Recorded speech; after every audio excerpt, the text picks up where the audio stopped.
This video contains the solutions to the arcs and sectors questions. So first of all, we're going to answer question number 1 here.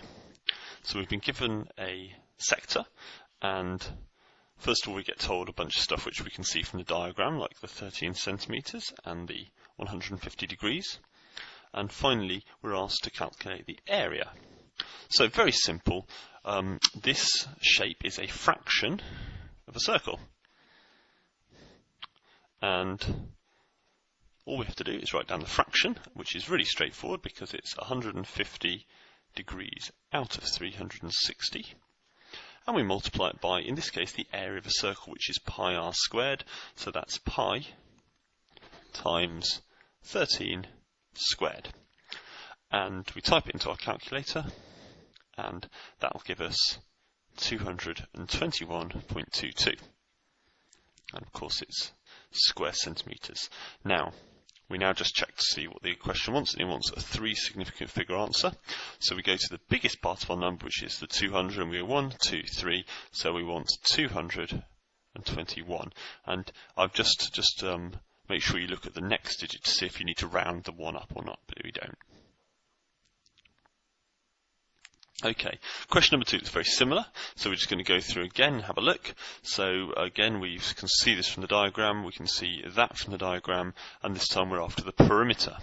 Now this is a bit trickier because there are 3 sections. We've got the arc length here, and then we've got the radius here and here. So there's 3 sections.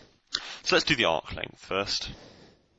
So the arc from A to B, and as before it's a fraction of a circle, so it's 120 out of 360, only this time it's a fraction of the perimeter of a circle, and that's 2 pi r, so 2 times pi times r, which in this case is 6, and you stick that into your calculator and out will come 4 pi.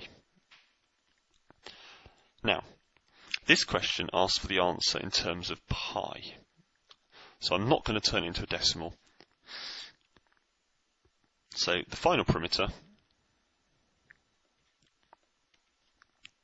is equal to 4 pi, which is the arc length, plus 6, which is the radius, plus another 6, which is the other radius, which leaves us with 4 pi plus 12. Now, if we were asked to give it as a decimal, we just type that into our calculator, but we don't need to there. Okay, question number 3. So this one's a bit trickier.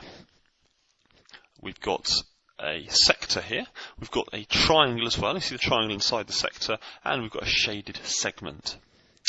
So we're going to do several stages here. First of all, we're going to work out the area of the sector, and the sector is ABO.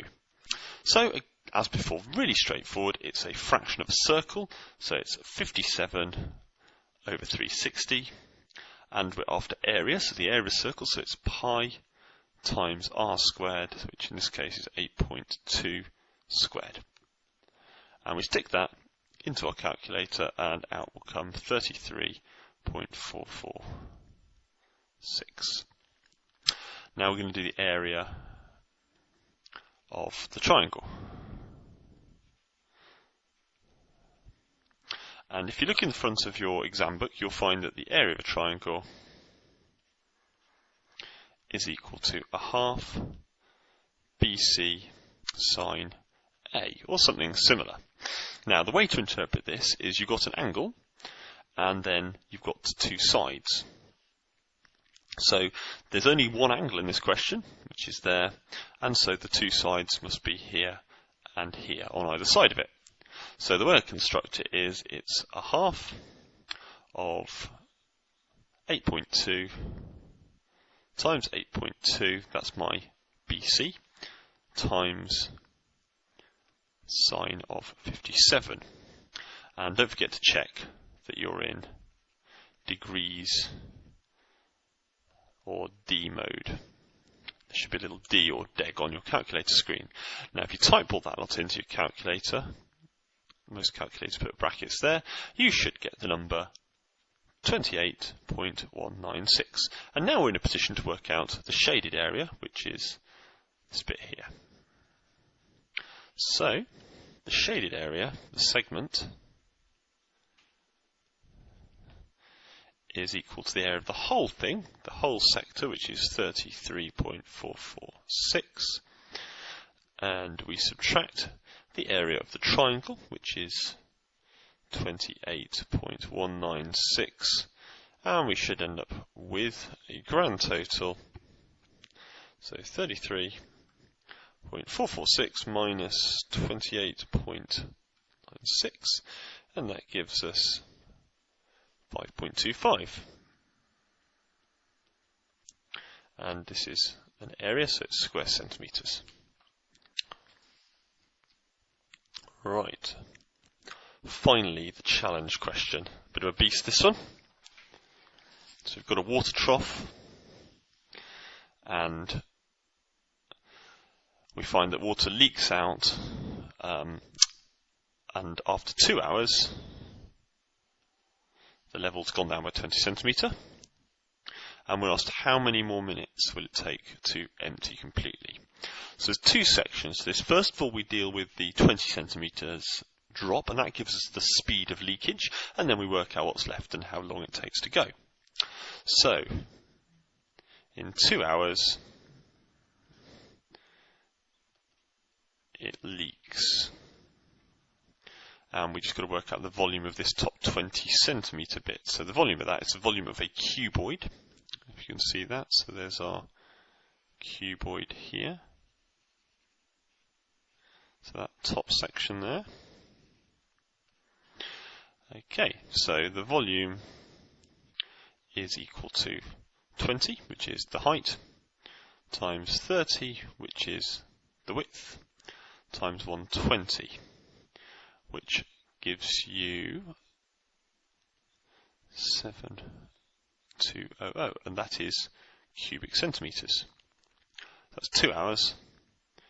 So in 1 hour, it's that divided by 60,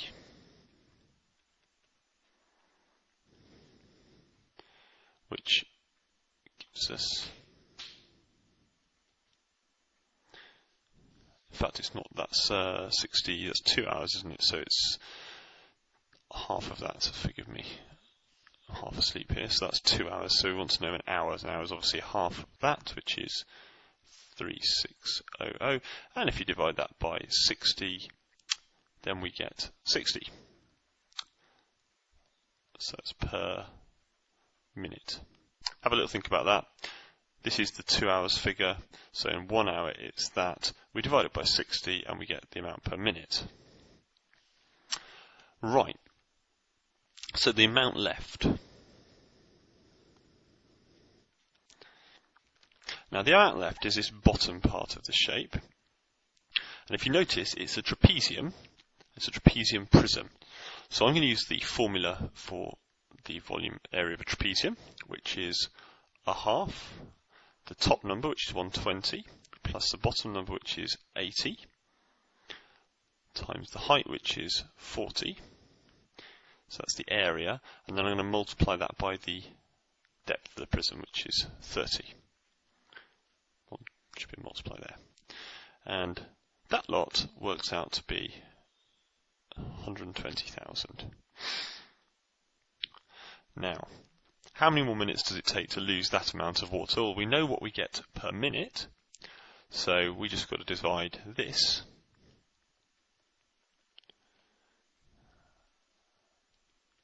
by 60, which is 2,000.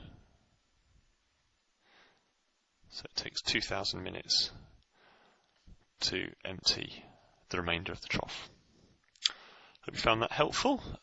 Exam-wise, the top bit is much more likely to turn up. Having said that, there has been at least one more question that involves water troughs leaking. So this is not it's quite a sensible question to understand.